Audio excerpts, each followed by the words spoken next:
His breakthrough. Yes, Lord, but even the dogs under the table feed on the children's crumbs. Mark 7:28. When I was a little girl, I was saving for a bicycle.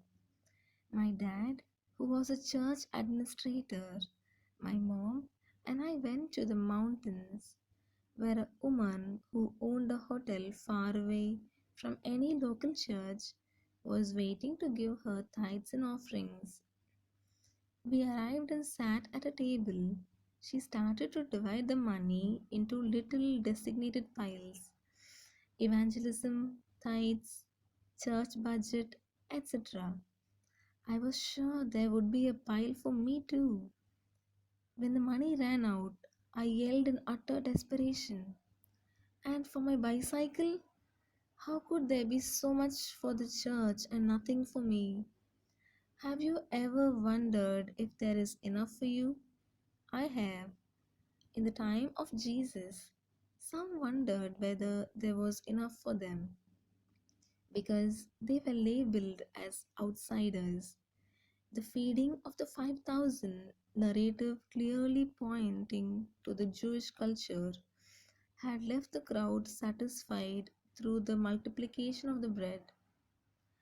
Mark 7:24 finds Jesus in Tyre and Sidon, which was a pagan territory that carried a long history of antagonism toward the people of Israel.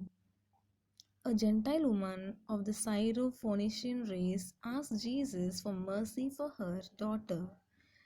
Jesus tells her a riddle about being satisfied with bread, the two pivotal words in the preceding feeding of the 5,000. And he was saying to her, "Let the children be satisfied first, for it is not good to take the children's bread and throw it to the dogs."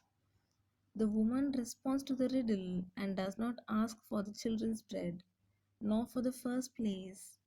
She asks for a humble place of a little dog that feeds from the children's crumbs. Jesus commends her for her answer and grants her request. She was more insightful than the disciples, who had not yet grasped the inclusivity of Jesus' mission. Many scholars consider this story the breakthrough event in this gospel, followed by the next miraculous feeding that will occur in a Gentile context. There was enough bread for her, for them, for us to be satisfied, no matter where we come from or where we have been.